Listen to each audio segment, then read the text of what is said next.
মাঠ তৈয়ার হয়ে গেছে। আল্লাহ পাক রব্বুল আলামিন হিসাব নিকাশের ব্যবস্থাপনা শুরু করে দিয়েছেন। ওই বাচ্চা যেমন আছে ওই মাঠের মধ্যে, ময়দানে মাহশারে, পরকালের মাঠে ওর মা বাবাও আছে, আছে না নাই? সে আগে গেছে, মা বাবা পরে গেছে, কিন্তু পরকালে তো সবাইকে মাঠে উঠতে হয়েছে, নাকি উঠা লাগবে না? কি করছে, উঠা লাগবে না? এখন হুজুরা যতই কয় যে আসসালাতু খায়রুম মিনান নাওম, আর নামু খায়রুম মিনাস সালাত। হুজুর বলে নামাজ থেকে ঘুম উত্তম, এটা বলে না ঘুম থেকে নামাজ উত্তম বলে? হুজুর বলে নামাজ ঘুম থেকে উত্তম, আর আমি বলি না না, ঘুম নামাজ থেকে উত্তম। এখন তো ডাকলে উঠো না, আর রাগ লাগে। পরকালে যখন আল্লাহ ডাক দিবে এমনি উঠতে হবে, মনে না চাইলেও উঠতে হবে। কানটা ধইরা আস্তে আস্তে কুত্তার মতো টাইনা নিয়ে যাবে ফেরেশতারা। আল্লাহ পাক রব্বুল আলামিনের সামনে বাচ্চা হাজির, মা বাবাও হাজির। আল্লাহ পাকের নবী বলেছেন পরকালে কয়েক শ্রেণীর মুসলমানকে আমার আল্লাহ বিনা হিসাবে জান্নাতের টিকিট দিয়ে দিবে। সুবহানাল্লাহ। কি হিসাবে? জোরে বলেন না। কিছু মানুষ জান্নাতে যাবে হিসাব ছাড়া, আর কিছু মানুষ জান্নাতে যাবে হিসাব দেওয়ার পরে। লম্বা আলোচনা, কিন্তু সুযোগ নাই, অবকাশ নাই, যেতে হবে বহুদূর। বিনা হিসাবে আল্লাহ যাদেরকে জান্নাত দান করবেন তাদের মধ্যে এক শ্রেণীর হলো মুসলমানের নাবালেগ ছেলে এবং মেয়ে, যারা বালেগা হওয়ার আগে, প্রাপ্ত বয়স্ক হওয়ার আগে জগৎ ছেড়ে গিয়েছে। আল্লাহ পাক রব্বুল আলামিন ফেরেশতাদেরকে বলে, ফেরেশতারা যাও এই ছোট ছোট বাচ্চা, কাচ্চা, কিশোর কিশোরী, শিশুদেরকে তোমরা বিনা হিসাবে জান্নাতের মধ্যে ঢুকায় দাও। ছোট বাচ্চাগুলো এখন তো জান্নাতের অনুমতি পেয়ে গেছে। ভাই, পরকাল এমন একটা জায়গা, ওই জায়গায় আমার আল্লাহ যাদেরকে জান্নাত দিয়ে দিবে, জান্নাতে যাওয়ার সুযোগটাকে দিয়ে দিবে। যেহেতু জান্নাতের জন্য এমনিতে পাগল পারা, আর যখন সুযোগ পাবে ডানে বামে তাকানো প্রয়োজন মনে করার সমানে দৌড়াবে।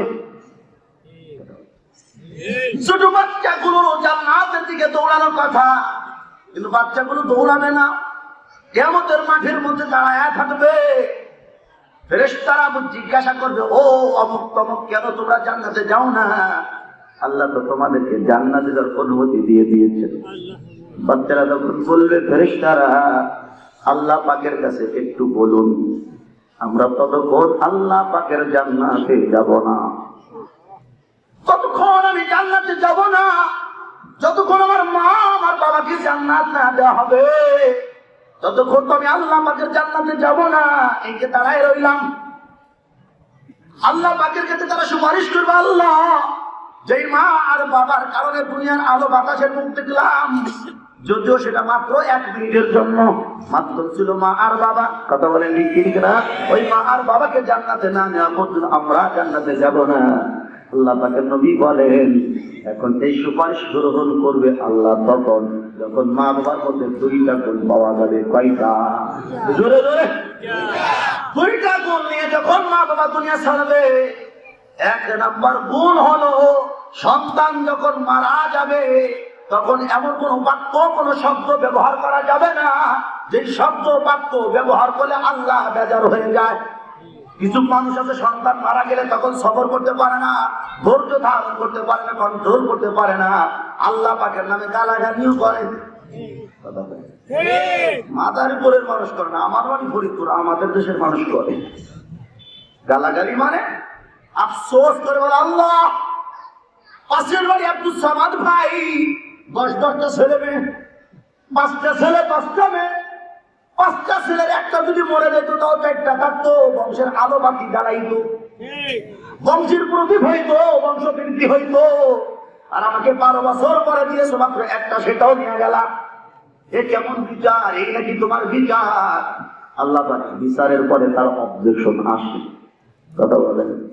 কিন্তু দোস্ত অবজেকশন আসতো না যদি আমরা তাকদীরের বিষয়টা জানতাম, ভবিষ্যতে কি হবে যদি জানতাম, আফসোস করতাম না, বরং খুশি হইতাম।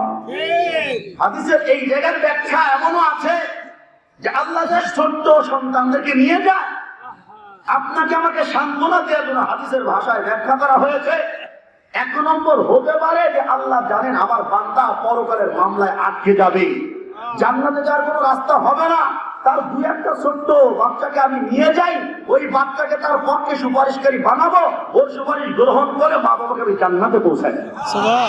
এটা একটা কারণ হইতে পারে। আর একটা কারণ হলো আল্লাহ তো সব জানেন, এখন কি হচ্ছে এটাও জানেন, ভবিষ্যতে কি ঘটবে সেটাও আল্লাহ জানেন।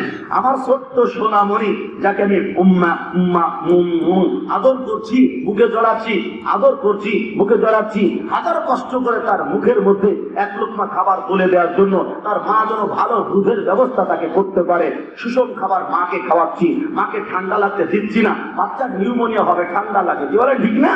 এই বাচ্চার জন্য যে কষ্ট করছি, এই বাচ্চা ভবিষ্যতে কি আমার জন্য ইজ্জতের কারণ হবে না বেইজ্জতির কারণ হবে? এটা তো আমাদের কারোরই জানা নেই। কথা বলে ছোটকালে সব শিশুই ফেরেশতার মতো থাকে, বড় হয়ে কিছু কিছু ইবলিস হয়ে যায়। এখন এটা কি ফেরেশতার মতো থাকবে নাকি ইবলিস হয়ে যাবে আমাদের কারো জানা নাই। হতে পারে আমাদের যে সন্তান চলে গেছে, মরে গেছে, ওইটা বেঁচে থাকলে ইবলিসের মতো হইতো, তাগুতের গোলাম হইতো, আল্লাহর নাফরমান হতো, নবীর সুন্নাতের বিরোধী হতো, কোরআন সুন্নাহর বিরোধী হতো, আলেম ওলামাদের বিরুদ্ধে গালাগালি করতো। একদল করতেছে না, অমকের জুই গেলে জুতা মারো তালে তালে, অমকের চামড়া তুলে নিব আমরা, কিছু কোলাকার বলা বলি করতেছে না, কথা বলেন বলতেছে না? যে আলেমের ওসিলায় তুমি দুনিয়াতে এসেছো, যে আলেমের ওসিলায় এখনো পৃথিবীতে বেঁচে আছো, আরে যে আলেমদের দুয়ার কারণে করোনার গজব কিছুটা হইলেও কমেছে, করোনার ধাক্কা কিছুটা হলেও কমেছে, যে দাড়িওয়ালা টুপিওয়ালা দিনদারের চোখের পানি পাতলতে তাদেরকে গালি দিচ্ছ। আপনার আমার সন্তান যেটা মরে গেছে, ওইটা হয়তো ওর চেয়ে মারাত্মক হইতে পারতো। আল্লাহ জানে আমার বান্দা সবর করতে পারবে না, বুক ফেটে বেড়ে যাবে, মরে যাবে, মরতে দিবে না আল্লাহ আপনাকে, আগে থেকে সরায় দিয়েছে। আফসোস করেন তাও ভালো, কিন্তু প্রতিনিয়ত যেন সন্তানের কারণে আপনাকে জরিমানা করতে না হয়। তার একটা কুলাঙ্গার ছেলে আছে, তার শান্তি নাই। যার ছেলে বাবা কুলাঙ্গার হয়ে গেছে, তার কি নাই জোরে বলেন? শান্তি নাই। অমকে নারী দেখ, তোমার ছেলে আমাদের ছেলেকে নিয়ে গাঁজা খাইছে, তোমার ছেলে আমার ছেলেকে নিয়ে মুরগি চুরি করছে, তোমার ছেলে আমার ছেলেকে নিয়ে কালীবাড়ি বাজার থেকে অমকের দোকান লুটপাট করছে। প্রতিদিন নারী, প্রতিদিন বিচার, প্রতিদিন সালিশে টাকা গোনা, এইরকম করে করে কোনো কোনো মা আফসোস করে, আল্লাহ হয়তো ওরে নেওয়া যাও, এটা আমার উপায় না। আরো দুঃখ করে বলে, আল্লাহ আমি যদি জানতাম এই বদমাইশ বড় হইয়া আমার 14 গোষ্ঠীর মুখে চুনকালি লাগাবে, এইটা যদি জানতাম, আমার 14 পুরুষের মধ্যে যায় নাই, এই কুলাঙ্গারের মধ্যে তাই আছে, এইটা যদি জানতাম, আতুর ঘরের গলা টিপে নুন গানের মধ্যে দিয়া মেরে ফেলতাম। বলে না বলে না? এই সন্তানটা বড় হয়ে কি হবে এটা আমাদের কারোরই জানা নাই। আল্লাহ যদি ওর জন্য নিয়ে যায় তাও ফায়দা, আখিরাতে যদি আমাকে জান্নাতি বানানোর ওসিলা বানায় তাতেও ফায়দা। এর নামই তো রেজাবিল কাজা, আল্লাহর সিদ্ধান্তে রাজি থাকা। কারণ আমার জন্য যেটা মঙ্গলজনক, অবশ্যই আল্লাহ আমার জন্য সেটারই ব্যবস্থা করে। কথা বলেন?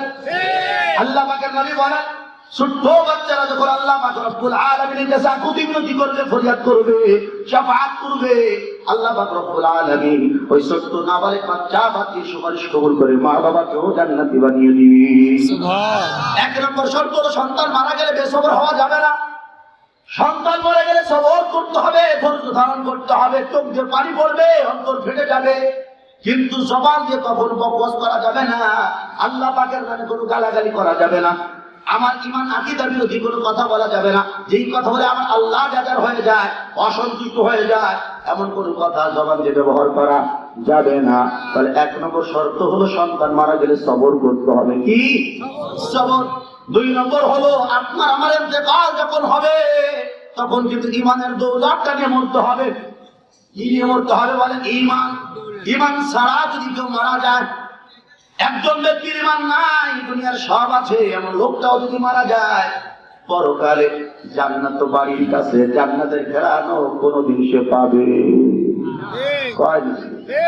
পাবে না। ঈমান ছাড়া জান্নাতের তালা খুলবে না, ঈমান ছাড়া জান্নাতের জমিনের মালিকও হবে না। আগে লাগবে ঈমান। আগে কি লাগবে বলেন? জোরে বলে না, কি লাগবে? নামাজ বলি, রোজা বলি, হজ বলি, যাকাত বলি, দান সদকা বলি, মাদ্রাসার আজীবন সদস্য হওয়া, মসজিদ নির্মাণ করা, মাদ্রাসা দান সদকা করা, দাড়িওয়ালা হওয়া, টুপিওয়ালা হওয়া, পাঞ্জাবি হওয়া, তাবলিগওয়ালা হওয়া, যা কিছু বলেন না কেন, যত আমল আছে নেকির আমল, এই সব কিছুর সব হওয়ার পূর্ব শর্ত হলো সহিহ ঈমান। সহিহ ঈমান। 1 নম্বর শর্ত, বাচ্চা বড় পরে বেসবর হওয়া যাবে না, অধৈর্য হওয়া যাবে না, ধৈর্য ধারণ করতে হবে। 2 নম্বরে আমার আপনার মৃত্যুটা ঈমানের সাথে হতে হবে। এই দুটো শর্ত যদি আমার পূরণ হয়ে যায়, আমার কোনো বদআমল যদি থেকেও থাকে, ওই সন্তান সুপারিশ করার বদৌলতে আল্লাহ সেগুলো মাইনাস করে মাফ করে দিয়ে আপনাকে আমাকে জান্নাতি বানিয়ে দিবে। আমি বোঝাতে চাচ্ছিলাম এতটুকু, একজন মুসলমানের হায়াতের কত দাম, একজন মুসলমানের হায়াতের কত দাম। 1 মিনিট মাত্র মুসলমানের সন্তান মুসলমানের ঘরে জন্ম হয়ে মারা যাওয়ার পরেও যদি আমার আল্লাহ দুনিয়ায় আখিরাতে এত মর্যাদা সম্মান তাকে দান করতে পারে, আমরা যারা 60 বছর মুসলমান অবস্থায় পৃথিবীতে থাকতে পারলাম, 50 বছর যারা ইসলামের উপরে থাকতে পারলাম, 40 বছর যারা মুসলমান হয়ে চলতে পারলাম, 100 বছর যারা মুসলিম হয়ে চলতে পারলাম, আমাদের মর্যাদা আল্লাহ পাকের কাছে কত বেশি হয়ে যাবে। কথা বলে ঠিক না? কেউ কেউ মনে মনে আবেগ বসে তাবলীগে গিয়ে কোন মুরব্বির বয়ান শুনেছে, হযরত নূহ আলাইহিস সালাম 950 বছর দিনের দাওয়াত দিয়েছে, তাই না? 40 বছর বয়সে তিনি নবুয়ত পেয়েছেন, 950 বছর দিনের দাওয়াত দিয়েছেন। এরপরে মহাপ্লাবনের পরে পৃথিবীতে উনি আরো 35 বছর বেঁচে ছিলেন। তাহলে 1025 বছর, কোন তাফসীর অনুমতে 1035 বছর, 1025 বা 1035 বছর তিনি বেঁচে ছিলেন। কেউ কেউ মাথায় হাত দেয় রে, আমাদের যে 10 পুরুষ খতম হয়ে যায় 1000 বছর পূর্ণ করতে, তাও তো হয় না, আরো বেশি লাগে, ঠিক না? আমাদের হায়াত বড় কম, বলে হায়াত কম কিন্তু দাম বেশি। আমাদের হায়াত কম কিন্তু দাম কি? দাম কি? হায়াত কম, দাম বেশি। কখনো কখনো জিনিস ছোট হয় কিন্তু দাম বেশি হয়, আবার কখনো কখনো জিনিস বড় হয় দাম কম হয়। হয় না? না হয় না? বড়টাও দামি, ছোটটাও দামি, কিন্তু ছোটটা তুলনামূলক বড়টার থেকে বেশি দামি হয়। আছে না নাই? এই বাজারে আছে। আপনি রডের দোকানে যান, রড সিমেন্টের দোকানে গিয়ে বলে ভাই 1 কেজি রড যান, কয় টাকা নেবে? 1 কেজি রডের দাম কত? 60, 65, 70, যাই হোক 60 থেকে 70 টাকা মাত্র। সোনালী দোকানে যান, স্বর্ণকারের কাছে যান, ওনার কাছে গিয়ে বলেন ভাই আমাকে 1 কেজি সোনা দেন। করে তাকাবে, চাচা মাথা ঠিক আছে, তো না কিছু খাইছে, কত দেয়? কারণ সর্বোচ্চ মানে 2, 4, 5, 10 ভরি না কেনেন। আর আপনি তো 80 ভরির উপরের কথা বলেন, এ তো আমার পুরো দোকানও নাই। কথা বলে এখন আপনি বলেন তো 1 কেজি রড, এটাও 1 কেজি, 1 কেজি সোনা, এটাও তো 1 কেজি। 1 কেজি রডের দাম 70 টাকা, আর 1 কেজি স্বর্ণের দাম বেশি না, মাত্র 40 থেকে 45 লক্ষ টাকা। একই জিনিস। কথা বলেন লোহা ওয়ার সাইজে বড়, সোনা হয়তো ছোট, তুলনামূলক রুটি তো আরো ছোট, ভরি তো আরো ছোট। কথা বলেন কোন রকম একটু 22 ক্যারেট যদি হয়ে যায় 55 থেকে 60, 65, 65 হাজার টাকা। বলে আমাদের কেমন আল্লাহ তেমনই করেছেন, সেই জামানায় পাঠিয়েছেন হায়াতের নিয়ামত দিয়া, কিন্তু আমাদের সাথে নিসবত হলো মুহাম্মদুর রাসূলুল্লাহ সাল্লাল্লাহু আলাইহি ওয়াসাল্লাম। ঠিক না? বড় যেমন দামি হয়, জাতীয় তত দামি হয়।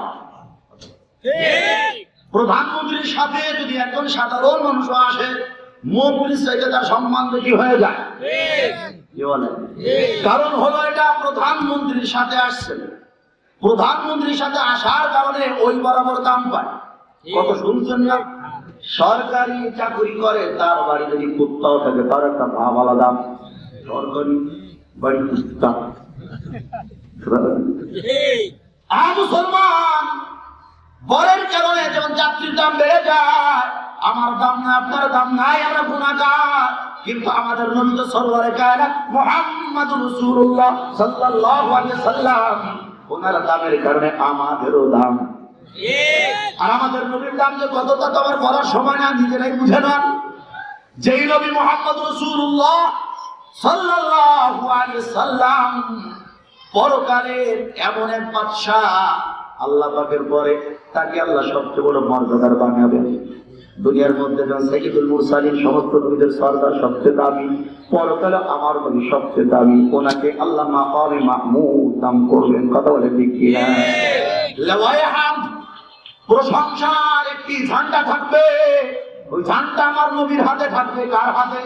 আমাদের নবীর হাতে। আল্লাহ পাকের ডান পাশে তার অবস্থান হবে। সুবহানাল্লাহ।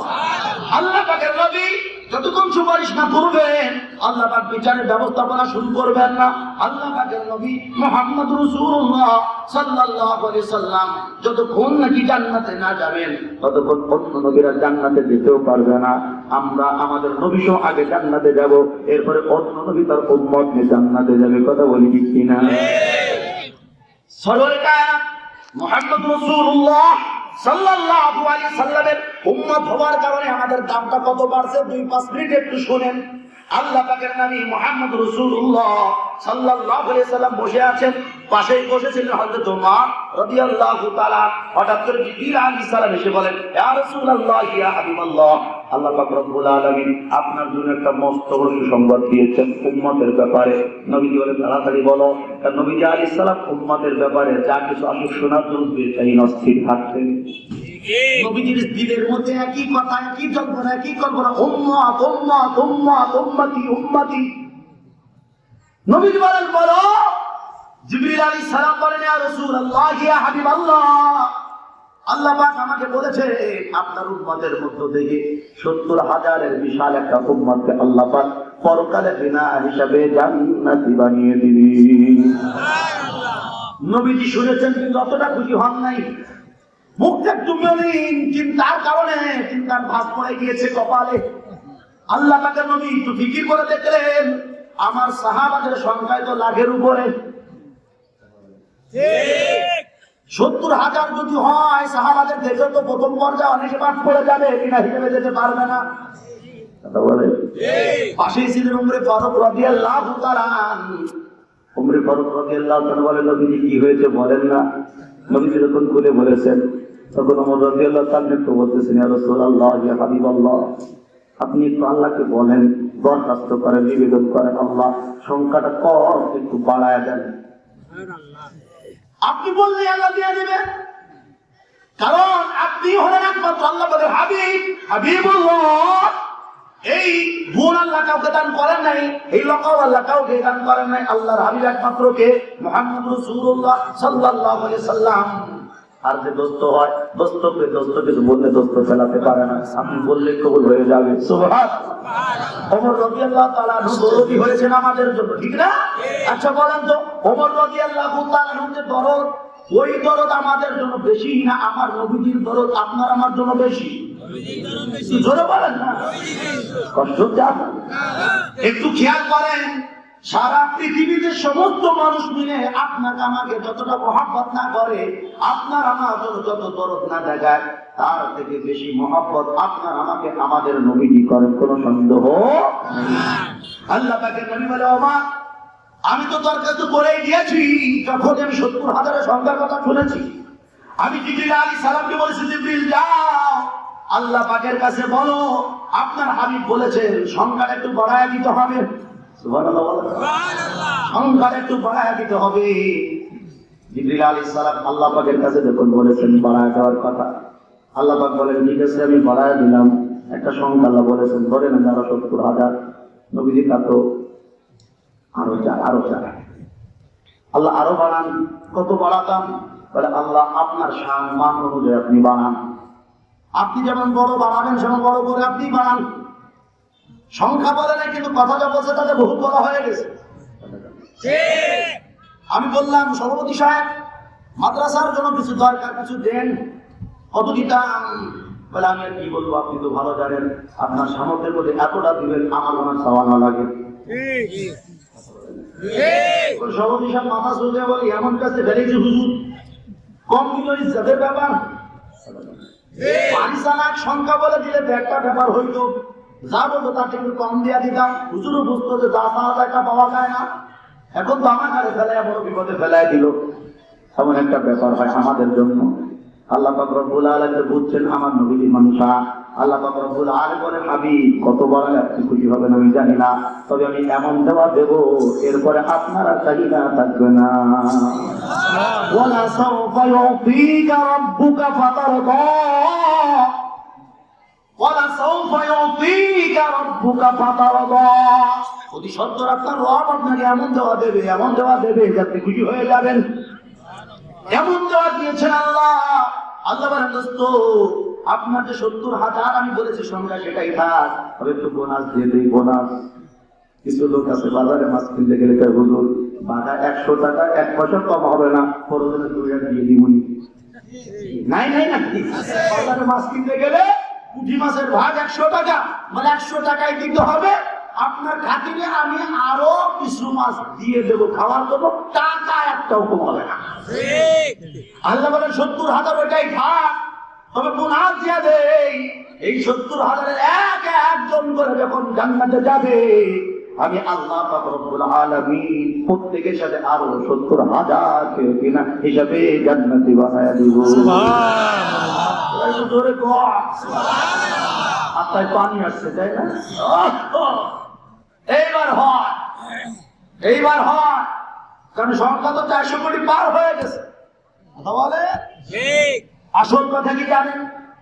শুধু যদি ইমানের দৌলত দিয়ে মারা যায়, শুধু ইমানের দৌলত দিয়ে মরবো, গুনাহ তো আমরা করবোই না। একান্ত যদি হয়ে যায় তওবা করব, এরপরেও যদি কিছু থেকে যায় কথার কথা আল্লাহ না রাখুক, মরার আগে সব মাফ করে দিই। বলেন আমিন।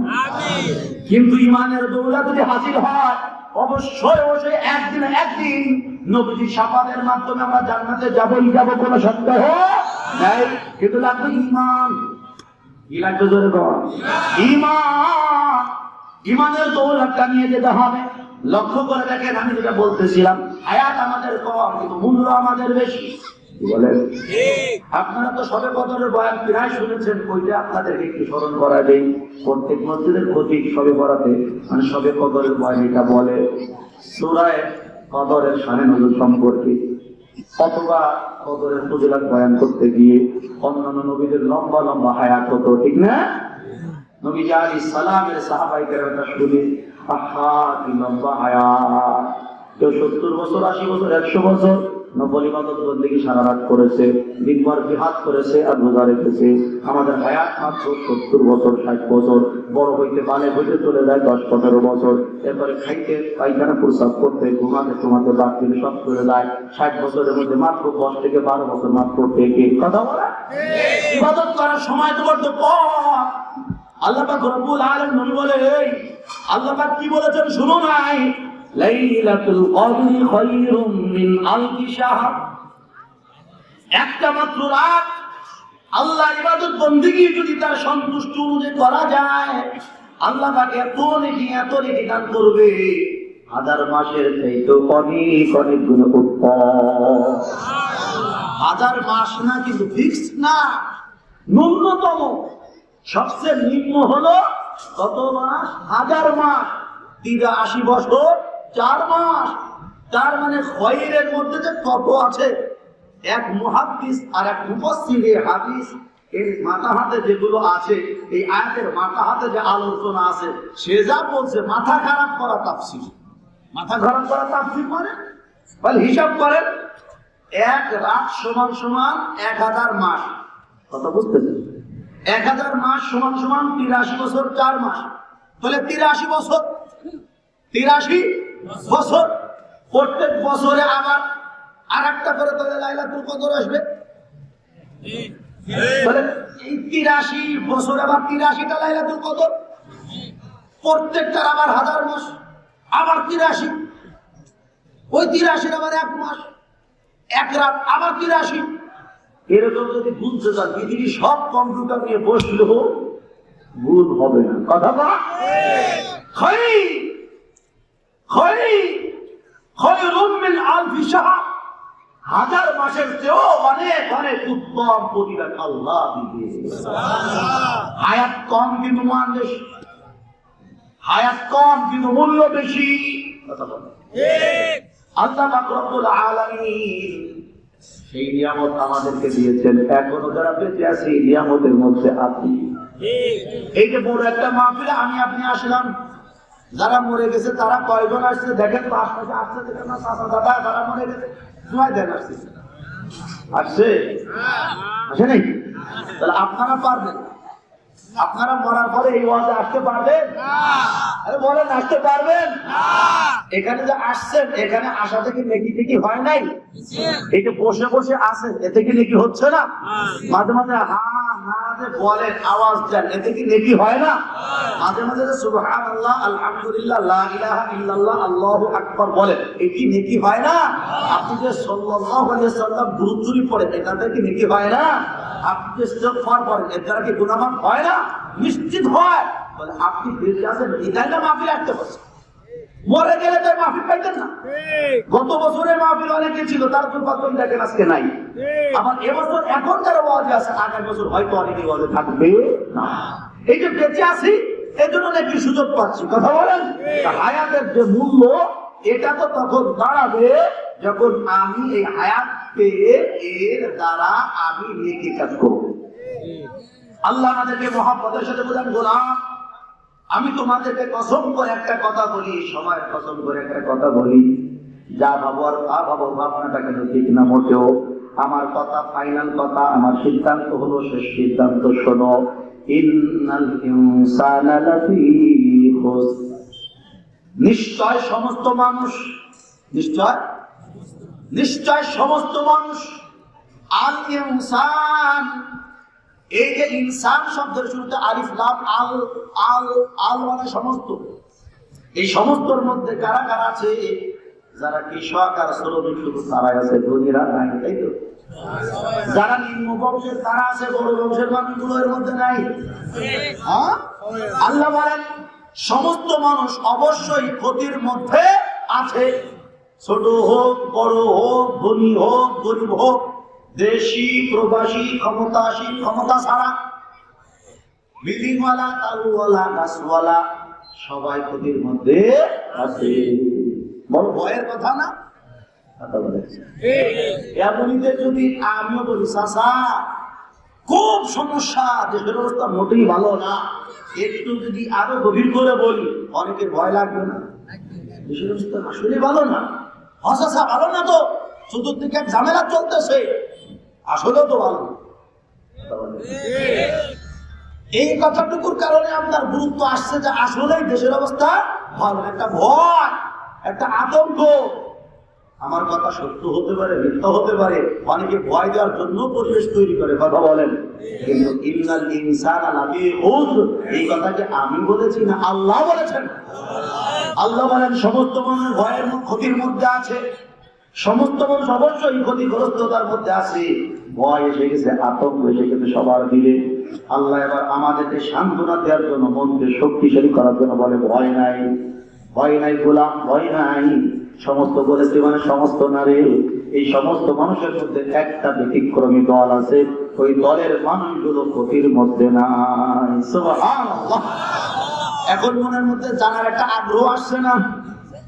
সবাই ক্ষতির মধ্যে, শুধু একটা দলের মানুষ ক্ষতির মধ্যে নাই। কথা বলেন না? আমি বললাম ভরে না, আমি বললে তো হবে না, একটু বড়দের কথা বলি। এমপি সাহেব বললো এই থানার প্রত্যেকটা মানুষের নামে মামলা, তবে কিছু মানুষের নামে মামলা নাই। তখন আপনার কি মনে হবে? আমি এমপির কাছে কিনা দেখি, ওনার সাথে আমার কোনো সম্পর্ক, 10 জনও যদি মামলার থেকে মুক্ত থাকে, আমি তার মধ্যে একজন থাকবো, একটা সাহস থাকে। কথা বলে। আর যারা একটু দূরে দূরে থাকে, তাদের জন্য ভয় শুরু হয়ে গেছে, কারণ ভাবছে রে চার্জশিটে মনে হয় 1 নম্বর নামটা আমারই আছে। আল্লাহ বলেন গোলাম ভয় নাই, সবাই ক্ষতির মধ্যে থাকলেও একটা দল নাই, ওই দলের সদস্য যারা হবে তাদের মধ্যে 4টা গুণ থাকতে হবে। কয়টা গুণ? জোরে বলেন। 1 নম্বর আল্লাহ বলেন ইল্লাল্লাযীনা আমানু, তবে যারা ঈমান আনয়ন করেছে, যারা ঈমানদার হয়ে গেছে, তারা কোনো ক্ষতির মধ্যে নাই। কিতাবী কথা, আমি তো যখন এই আয়াত পড়ি, নিজে নিজে যখন পড়ি, দিনের মধ্যে যখন এই আয়াতের ভাবনা আসে, মনের মধ্যে একটা আনন্দের হিল্লোল হয়ে যায়। ঈমানের দৌলত যদি আল্লাহ আমাকে দিয়ে দেন, আর আমি যদি ঈমানের পথে থাকতে পারি, আমি তো ক্ষতির মধ্যে নাই। কথাটা আমার আল্লাহ বলেছেন, অতএব কোনো টেনশন দুশ্চিন্তা।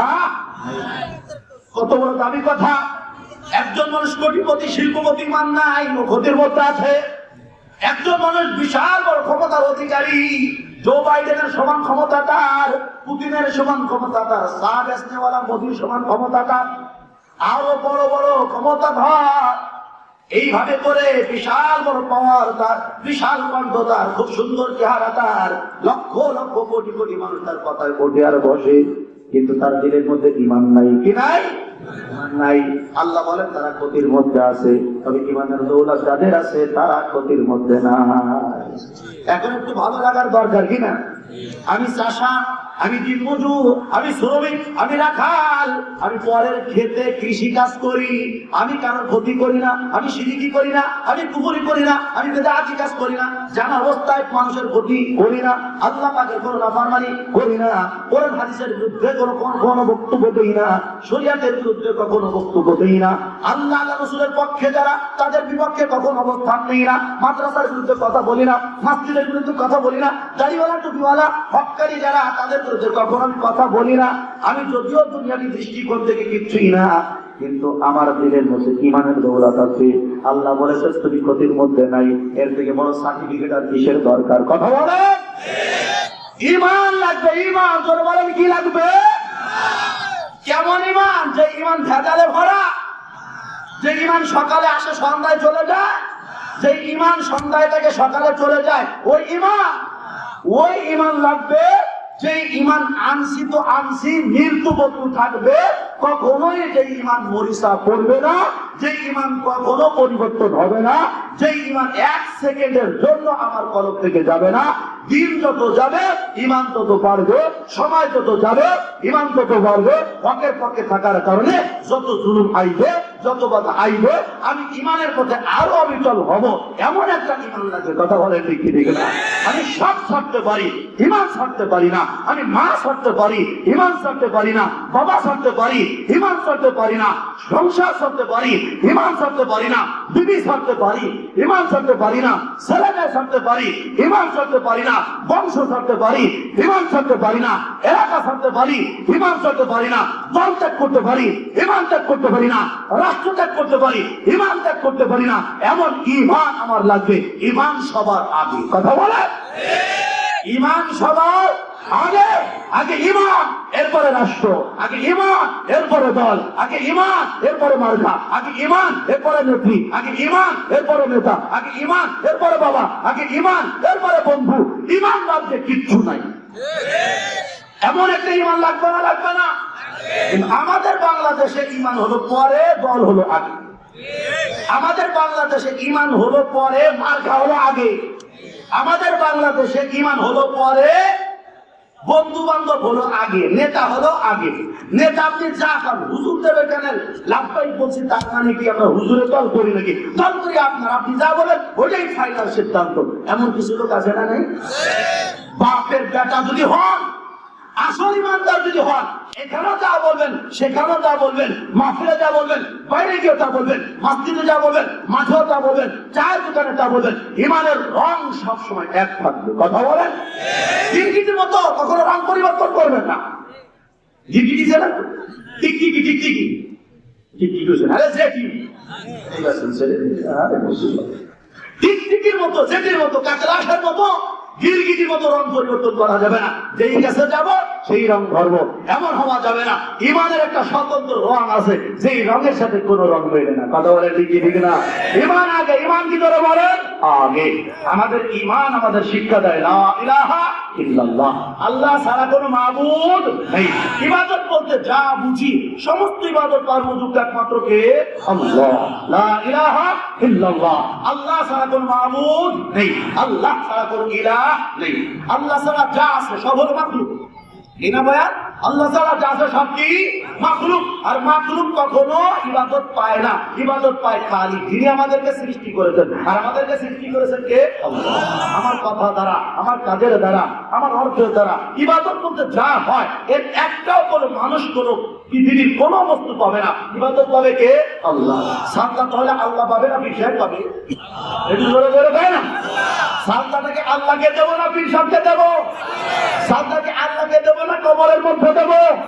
সাজদাকে আল্লাহকে দেবো নাকি শাশুড়ির পায়ে দেবো? সাজদাকে আল্লাহকে দেবো না মাজারের পরে দেবো? আল্লাহকে দেব এই কথা যে বলে কখনো সে কবর পূজারী হতে পারে না, সে কখনো মাজার পূজারী হতে পারে না, কথা বলেন, সে কখনো দলের পূজারী হতে পারে না। আমি বলেছি লা ইলাহা ইল্লাল্লাহ, এই কথার মধ্যে বহুত কিছু আছে। এই ঈমান যারা আনতে চায় মূর্তির সাথে তাদের কোনো সম্পর্ক থাকবে না। মূর্তি আছে না দেশে, এই যে বাজারে আছে না কালীবাড়ি বাজার, কালী মন্দির, দুর্গা মন্দির আছে, এটাকে আমাদের না মুসলমানদের?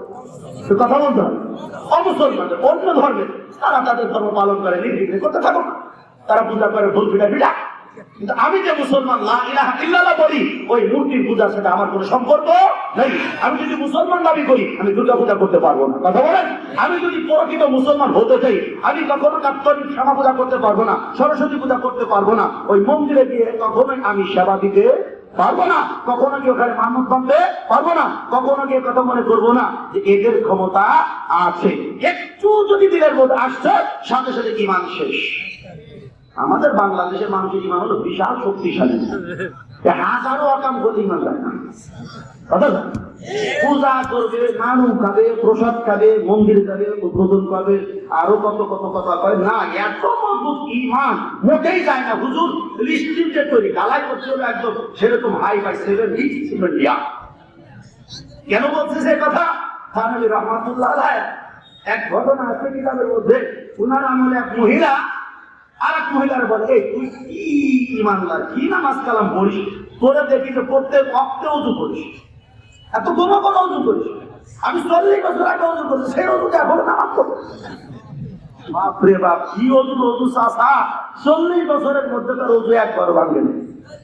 এই 40 বছরের প্রস্তাব পাইখানা হয় না, ঘুমায় নাই, বায়ু ছাড়ে নাই, খালি কথা দিয়ে কথা, রক্ত পুতমানি বের হয় নাই, মহিলা মানুষের ঋতুবর্তী হয়েছে না, এত কিছুর পরও তার ওযু ভাঙে না। কি ওযুর ওযুতে চাচা? আমাদের দেশেও কিছু ইমানদার এমন পাক্কা ইমানদার, হাজারো সেরেকি কাজ কুফরি কাজ করার পরেও বলে তাদের ঈমান ভাঙে না। ঈমান ভাঙছে কি ভাঙে না, খালি মুইলুন নয়, এমন ভাঙ্গা ভাঙবে ফেরেশতারা মাথা থেকে পা পর্যন্ত কুল্লা বানান কোরআনের শব্দ ঘিরে ঘিরে মার দেবে, তখন বুঝবি ঈমান কতবার ভাঙছিল। কতক্ষণ না? ঈমান বড় সূক্ষ্ম জিনিস। নবী বলেন ঈমান কত সূক্ষ্ম জানো? মানুষ যখন, মহিলারা যখন আটার খামিরা তৈরি করে, খামিরা পর্যন্ত রুটি বানানোর আগে বলের মধ্যে ডিশের মধ্যে ফেলে পানি দিয়ে ভালো করে এটাকে একটা তরমুজের মতো তৈরি করে, দেখছেন না?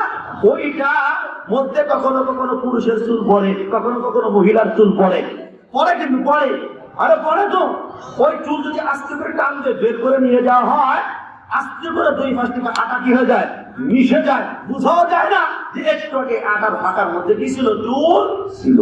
চুল বের হয়ে গেছে কিন্তু বুঝার উপায় নেই।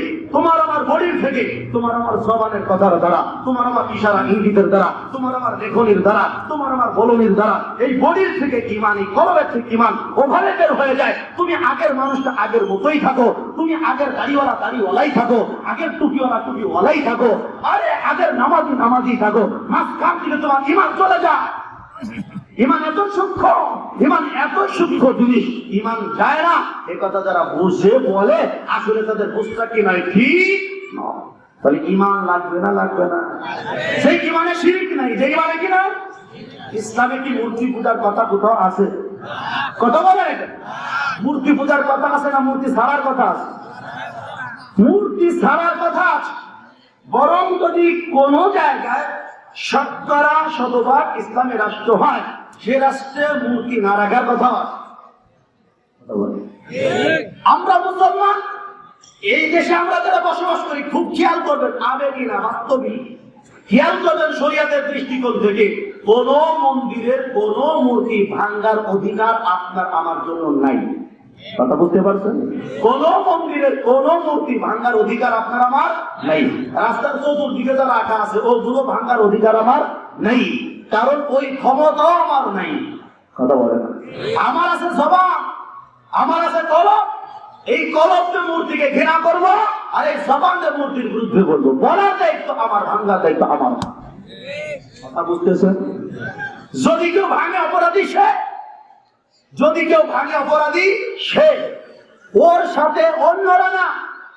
এই বাজারের থেকে একজন কি বলবো মাতুব্বরি রাখবেন না, মাতুব্বরা যারা আছে, একজন মাতুব্বর চার দোকানে চা খাইতে ঢুইকা পাইনাপেল বিস্কুট দেখে সহ্য করতে পারবে, চুরি করে নিয়ে গেছে। এখন বাজারের ওই এক মাতুব্বরের পাইনাপেল বিস্কুট চুরি করার কারণে সব মাতুব্বরের ধৈর্য পিটানোর দরকার না? চুরি করছে তো হয় না? কি জামান তুলে হবে না, আপনারা জান না চুরি করছে কি সব মাতুব্বর? এক মাতুব্বর বলে মারলে এক মাতুব্বরে মারো তো আইনে যে মায়ের আছে, আটুইলে মায়ের ওটাও বেআইনি, কথা কম না। আর বাকি মাতুব্বরকে চোর বলা যায় না, কথা বলেন। যে চুরি করছে চোর তাকে বলেন। এক মাতুব্বরের কারণে পুরা গোষ্ঠী ধরে মাতুব্বরকে চোর বলা যায় নাই। একজন মাস্টার কোন মেয়ের সাথে অনৈতিক ভাবে খারাপ অপকর্ম জিনা করেছে, একজন মাস্টারকে আপনি দোষী সাব্যস্ত করেন, বাংলাদেশের আইন অনুযায়ী তাকে শাস্তির আন্ডারে আনেন। একজন মাস্টার কেন বাংলাদেশের হাজারো মানব গড়ার কারিগর শিক্ষক মন্ডলীকে আপনি জিনাখোর বলিয়েন না, কথা বলেন না। একজন দাড়িওয়ালা যদি গালি দেয়, আপনি একজন ওই দাড়িওয়ালাকে বলেন অমুকে গালি দিছে, ওই দাড়িওয়ালা নাই গালি দেয়, এ কথা বলার অধিকার আপনার নাই। একজন হুজুর বেশি দাড়িওয়ালা যদি অপকর্ম করে, ওই তো শুধু ওই দাড়িওয়ালা, তাবৎ হুজুরদের না, কারণ অন্য হুজুরা এই দোষে দোষী না। হ্যাঁ, দাড়িওয়ালা হইলেই হুজুর হবে, এটা আমার ভুল ধারণা। দাড়ি রাইখাও অনেক সময় ইহুদিরাও আঘাত করতে পারে, দাড়ি রাইখা অনেক সময় অমুসলমান আঘাত করতে পারে। আমি ঢাকায় জুমা পড়ায় একদিন আসতেছি গুলিস্তান দিয়া, তো দেখি যে পিছন থেকে ৫-১০টা হুন্ডার মধ্যে ২ বসা পাঞ্জাবি গায়ে, সবার মুখে দাড়ি, মাথায় টুপিও আছে। আমার যে গাড়িটা ছিল লেগুনা সাইডে দেবে, পরে গালাগালি শুরু করবো, সবার মুখে কি করে না কথা, দাড়ি, গায়ের মধ্যে কি পাঞ্জাবি, মাথার মধ্যে কি টুপি। দেখলে মনে হয় এত বড় পীরসাদ, আমার মতো ল্যাংড়া বলবি, ওর কাঁধে আমার ব্যাগ টানারও যোগ্য না। এখন আমার সাথে যারা ছিল তারা দেখছে হুজুর, দেখছে হুজুর, আপনি তো কত ভালো মানুষ, কত দারুণ কথা বলেন। আর এই কি অবস্থা দেখেন, এই হুজুররা কি অসভ্য, কি পরিমাণ গালাগালি করলো। আমার একটু লাগছে না, হুজুর রাজন বলছে তো রার মধ্যে তো আমিও আছে। রাজে বললেন ওরা যে হুজুর, আপনি বুঝলেন কেমনি? বলুন তো ঠিক আছে না, ওই কথা তো হুজুর বুঝলেন কেমনে? পাঞ্জাবি পরা, টুপি পরা,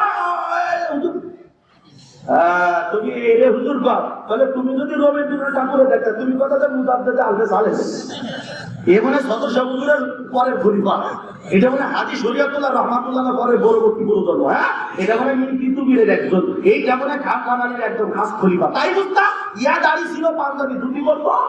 আরে দাড়ি হইলে হুজুর হয় না, পাঞ্জাবি পড়লে শুধু হুজুর হয় না, মানুষের হুজুর আলেমদের দেশ ধরে অপকর্ম করে আলেমদের গায়ের পরে দোষ চাপানোর জন্য। আমার কথা কি বুঝছেন? কোন আলেম যে কোরআন হাদিস জানে বা বুঝে, কখনো কোনো মূর্তি ভাঙবে, নিজে ভাঙবে এমনটা রায় দিবে না, ভাঙবো না।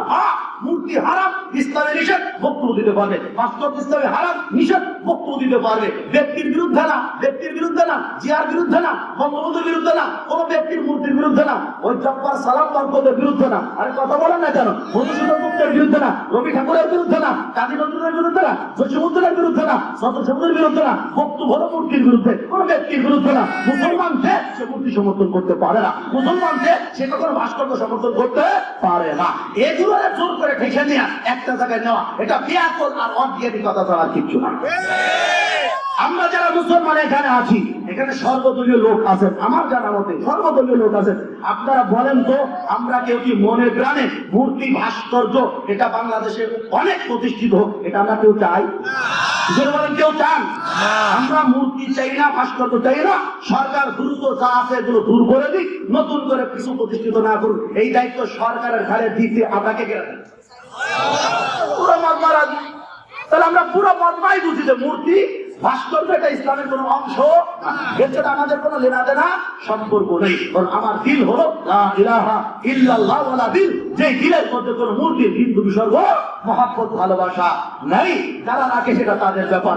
আমরা যারা আলেম ওলামা আছি সমাজে, আমাদের দায়িত্ব কি আঙ্গুল টোষা শুধু? আমাদের দায়িত্ব শুধু আপনাদের বাড়ির বাড়ির ভাত খেয়া পেটু করে বাজারে ঘুরে বেড়ানো? আমাদের দায়িত্ব না, সবার দায়িত্ব আমল বিল মারুফ নাহি আনিল মুনকার, সৎ কাজের আদেশ করা, অসৎ কাজের নিষেধ করা। ওলামায়ে কেরাম সেটা করে যাচ্ছেন। মানা না মানা সরকারের কাজ, মানা না মানা প্রশাসনের কাজ। এগুলো নিয়ে তো জল পানি ভুলা করার কোনো দরকার নেই। কিছু মানুষ না বুঝে একটা শান্তিপূর্ণ পরিবেশকে অশান্তির পরিবেশে আনার একটা পায়তারা চালাচ্ছে। এটা দেশের জন্য বিরাট হুমকি স্বরূপ। কথা বলেন, আমরা দেশে কোনো অশান্তি চাই না, শান্তিতে আছি, শান্তিতে থাকতে চাই। বাকি আমাদের কথা প্রধানমন্ত্রীর বরাবর যে আপনি মেহেরবানি করে এগুলো সরায় ফেলেন, এগুলো না রাখলেই ভালো হবে। মিথ্যা কথাই বললাম, এটাই এই মুহূর্তে প্রয়োজন। সরায় ফেলেন, ভালো হবে। কারণ আমরা যারা এখানে আছি দাড়িওয়ালারা, আমরা যদি একটা কাজ করি তাতে কিন্তু অনেক উপকার হবে। একটা কাজ করবো আমি এখন আপনাদেরকে নিয়ে। আচ্ছা, কি করছি পরে গোবানে আমাদের একটু পড়েন, আমিও সিলাই বলিও দেখি, পড়াও হয়ে যাবে। বিসমিল্লাহির রহমানির রহিম। কুল হুয়াল্লাহু আহাদ আল্লাহুস সামাদ লাম ইয়ালিদ ওয়া লাম ইউলাদ ওয়া লাম ইয়াকুল লাহু কুফুয়ান আহাদ। বিসমিল্লাহির রহমানির রহিম। কুল হুয়াল্লাহু আহাদ আল্লাহুস সামাদ লাম ইয়ালিদ ওয়া লাম ইউলাদ ওয়া লাম ইয়াকুল লাহু কুফুয়ান আহাদ। কয়বার বলছি? ভালো করে বলছেন তো?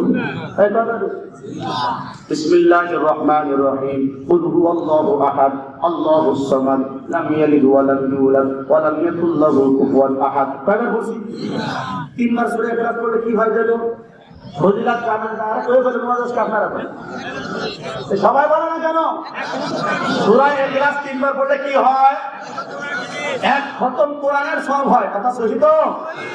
আমরা এই যে সূরা ইখলাস তিনবার পড়েছি, আমরা দোয়া করি বঙ্গবন্ধু শেখ মুজিবুর রহমান এবং তার পরিবারের যারা এবং এই দেশের জন্য যত ইমানদার মুসলমান জীবন দিয়েছেন, মাটির তলে চলে গিয়েছেন, আল্লাহ সবার প্রত্যেকের আমলে এক এক খতম করে সব দিয়ে দেয়। সকলে বলেন আমিন। আমি বিরাট ক্ষতি করে ফেললাম না ওনাদের এতগুলো দেখি দিয়া? ক্ষতি করছি না লাভ করছি? কতটা উপকার! আল্লাহ পাকের নবী বলে আল মাইয়িতু ফিল কবরি কাল গারিকি ফিল বাহর। একজন মানুষ যখন মরে কবরে চলে যায় তার অবস্থা কেমন হয়? সমুদ্রের মধ্যে একজন ব্যক্তি যখন পড়ে যায়, চতুর্দিকে যখন তাকায়, নৌকা পায় না, মাঝি মাল্লা পায় না, তখন বাঁচাও বাঁচাও করে সে চিৎকার করতে থাকে। যা তার কাছে পেয়ে যায় সেটা ধরে সে বাঁচতে থাকে। কথা বলে ঠিক কি বুঝে না? ছোট্ট একটা ডিঙ্গি নৌকা ভালো করে জানে একজনের বড় সহ্য করতে পারবে না।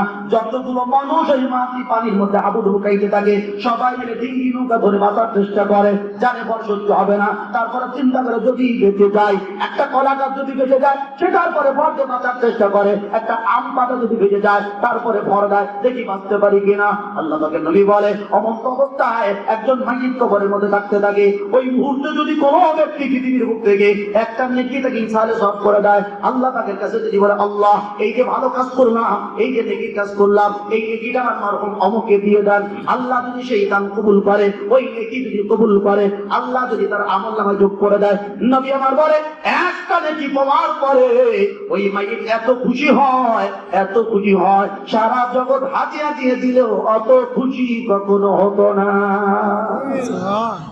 আমি নেকি দিয়েছি, আমি বঙ্গবন্ধু সহ এই বাংলার জমিনে যত মুসলমান ঘুমিয়ে আছি তাদের জন্য বিশাল উপকার করেছি। কথা বলে ঠিক না? আমার মরার পরে যদি এইরকম একটা মজমা আমার জন্য দোয়া করে দেয়, আমি তাদের পরে অনেক খুশি হব। হাদিসের বক্তব্য। কথা বলে ঠিক না? আমরা তো এটাই বলি, এমন কিছু করেন, এমন কিছু বলেন, এমন কিছু দেন যাতে বঙ্গবন্ধু সহ মরহুমদের উপকার হয়, ফায়দা হয়। এটাই হলো বন্ধুত্বের পরিচয়। কথা বলে ঠিক না? এমন কিছু না করা যেগুলো করলে বন্ধুর ক্ষতি হয়, এমন কিছু না দেওয়া যেগুলো দিলে বন্ধুর ক্ষতি হয়, এগুলো দেওয়া একজন বন্ধুর পরিচয় না। আমরা আমাদের কোরআন হাদিসের ভুল অনুভবে বুঝেছি এগুলো তৈরি করলে বন্ধুর ক্ষতি হবে, এর জন্য আমরা নিষেধ করেছি। এগুলো করা ইসলামী অনুমতি দেয় না, তাই আমরা নিষেধ করেছি। আর তো কিছু বলে নাই।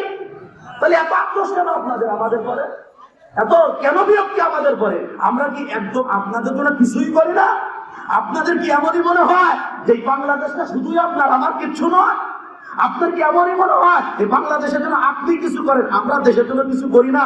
আমরা নোয়াদা, আমরা সমুদ্রে ভেসে ভেসে আসছি কলার পাতার মতো আর কচুরি পরার মতো, তাই মনে হয় আপনার? করোনার কালে দেখেননি? করোনার কালে দেখেননি? এই আলেম উলামাই তো আল্লাহ পাকের কাছে মুনাজাত করেছে লম্বা করে, সমস্ত মানুষের খেদমত করেছে। ওলামায়ে কেরাম দাঁড়িয়েওয়ালা টুপিওয়ালারাই, এরাই জানাজা দিয়েছে, এরাই কাফন করিয়েছে, এরাই দাফন করেছে, অসুস্থ রোগীকে টানাটানি করেছে। কথা বলে ঠিক না? কিন্তু মুসলমান না, অমুসলমানের সৎকারও এই মুসলমানরাই করেছে, দাড়িওয়ালা টুপিওয়ালারাই করেছে। কথা বলে ঠিক না?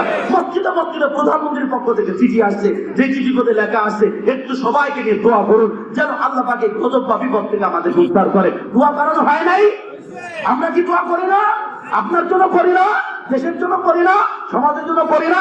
যখন আপনারা যা বলেন আমরা তো আমরা মতন মেনে নিই। 24 ঘন্টা কামলা দিচ্ছি আপনাদের, 24 ঘন্টা সমাজের কামলা দিচ্ছি আমরা। এই সমাজের উপকারের জন্য আল্লাহর দরবারে করছি, পায়ের জুতা ক্ষয় করে ফেলছি, শরীরকে নষ্ট করেছি, রাত্রির ঘুমকে উজাড় করে দিচ্ছে ওলামায়ে কেরাম দেশের জন্য, দেশের জন্য।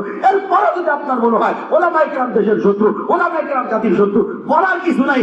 শেকওয়া ইনদাল্লাহ, আল্লাহর কাছে নালিশ থাকলো, আল্লাহই বুঝবে, আমাদের ক্ষমতা নাই। কষ্ট পাইলেন আমার কথায়? আল্লাহ পাক রব্বুল আলামিন বলেন, ইল্লাল্লাযীনা আমানু ওয়া আমিলুস সালিহাত, যারা ঈমান এনেছে তারা ক্ষতির মধ্যে নাই। ওয়া আমিলুস সালিহাত, এবং যারা সৎকর্ম সম্পাদন করে তারা ক্ষতির মধ্যে নাই। ওয়া তাওয়াসাউ বিল হাক্কি ওয়া তাওয়াসাউ বিস সাবর, যারা নিজেরা হকের পথে থাকে। কিসের পথে? নিজে হকের পথে থাকে, অন্যদেরকে হকের পথে চলার নির্দেশ দেয়। নিজে হকের পথে থাকা, অন্যদেরকে হকের পথে চলার কি দেওয়া? নির্দেশ দেওয়া। এটা যারা দেয় আল্লাহ বলেন তারাও ক্ষতির মধ্যে নেই। ওয়া তাওয়াসাউ বিস সাবর, নিজেও সবর করে, অপরকে সবর করতে বলে, নিজেও ধৈর্য ধারণ করে, অপরকে ধৈর্য ধারণ করতে বলে। পরস্পর একজন আর একজনকে ধৈর্যের সবর করতে তালকিন দেয়, তাশকিল করে, তাদেরকে নির্দেশ দেয়, ওসিয়াত করে, উপদেশ দেয়। আল্লাহ বলেন এই চারটা গুণ যাদের মধ্যে হবে, 1 নম্বরে সহিহ ঈমান, 2 নম্বরে বেশি বেশি নেক আমল, 3 নম্বরে আত-তাওয়াসি বিল হক, সত্যের পথে চলার উপদেশ নির্দেশ দেওয়া, অটল অবিচল থাকার তালকিন দেওয়া, 4 নম্বরে আত-তাওয়াসি বিস সাবর, ধৈর্য ধারণ করা, অপরকে ধৈর্য ধারণ করার ওসিয়াত করা। এই চারটা গুণ যাদের মধ্যে পাওয়া যাবে, আল্লাহ বলেন সবাই ক্ষতির মধ্যে থাকলেও এই মানুষগুলো কখনো ক্ষতির মধ্যে থাকবে না। সুবহানাল্লাহ।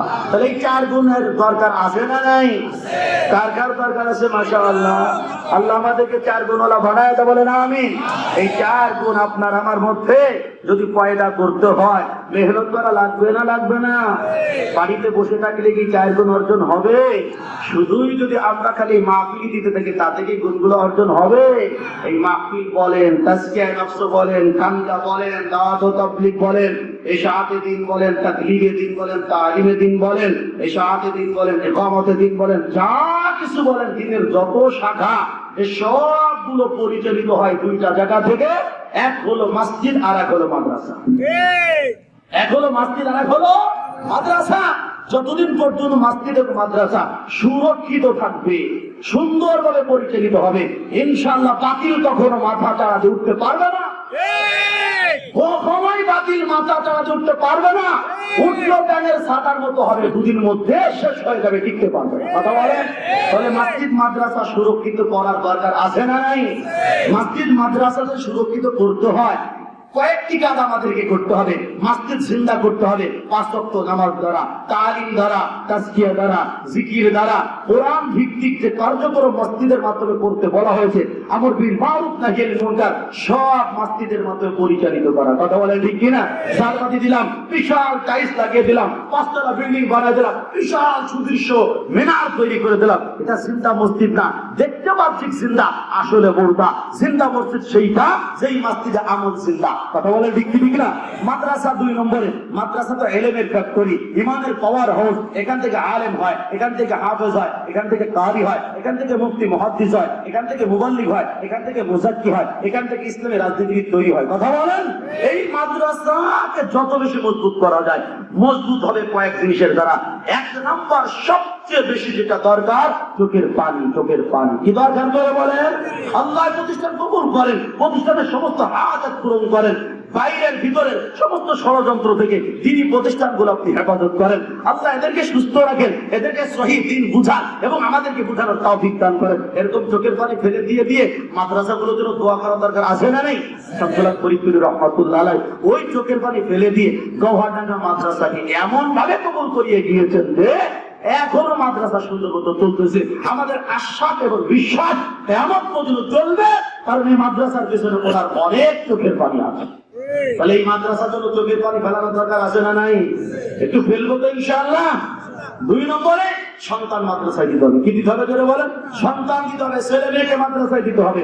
বিশাল বিল্ডিং। আমি 7 বছর আগে প্রথম যখন হুজুর আমিন সাহেব রহমাতুল্লাহর সাথে আসি, এই বিল্ডিং তখন ছিল না, মাদ্রাসা এতটা সুন্দর ছিল না, চাকচমকপূর্ণ ছিল না, আলোকিত ছিল না, বাহ্যিক চাকচমক ছিল না, সাজানো গোছানো ছিল না। বলে বিল্ডিং হওয়ার নাম মাদ্রাসা না। বিল্ডিং যত বড়ই হোক, এই মাদ্রাসার মধ্যে উস্তাদ ভালো লাগবে, ছাত্র বেশি লাগবে। যত বেশি উস্তাদ আমলি ইখলাস বলা হবে, ছাত্রের পরিমাণ বেশি হবে, পড়ালেখার মান ভালো হবে। ওই মাদ্রাসা হলো মাদ্রাসা। কথা বলেন। ছাত্র 500 হয়ে গেল, ঘর একটা, থাকতে পারবে তো?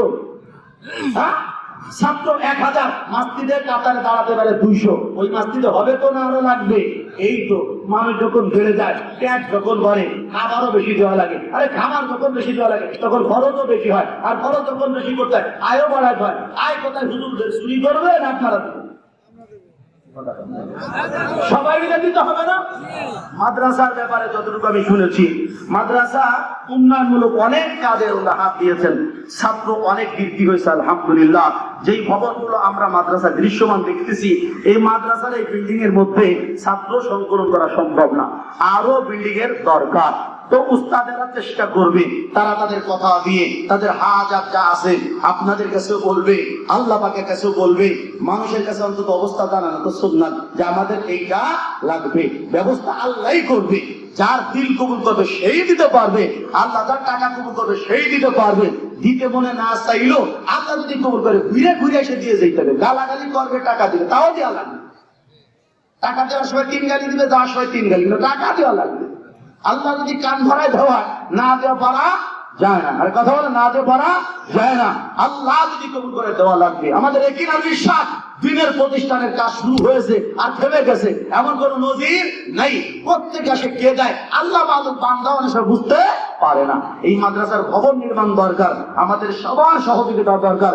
যাদেরকে আল্লাহ পর্যাপ্ত ধনাত্মতা দিয়েছেন তারা বেশি দিবেন, যাদের কম দিয়েছেন তারা কম দিবেন। আল্লাহ যাকে যেমন তৌফিক দিয়েছেন সাধ্যের মধ্যে সেরাটা দেওয়ার চেষ্টা করতে হবে না? হবে না? আমরা এই প্রতিষ্ঠানের নতুন ভবন নির্মাণের জন্য আর্থিকভাবে সহযোগিতা করতে রাজি আছি না ইনশাআল্লাহ? কে রাজি আছি দেখি তো মাশাআল্লাহ। আল্লাহ আমাদেরকে কবুল করে বলেন আমিন। মুফতি রেজা তৌফিক সাহেব এসেছেন, বলেন আলহামদুলিল্লাহ। আসছেন বেশ আগে, ঈশার নামাজ পড়েছেন। হযরত ভাই বয়ান করবেন শেষের দিকে, মাওলানা রুহুল আমিন সাহেব এসেছেন, অল্প সময় উনিও কথা বলবেন। এই ফাঁকে আমি একটু মাদ্রাসার জন্য 2 থেকে 5 মিনিট, সর্বোচ্চ বেশি নেব না, যেহেতু অনেক মেহমান, মজমাও নষ্ট করা যাবে না। অনেক মহাব্বতের ভাই আসছেন, অনেক ধনী মানুষেরা আসছেন।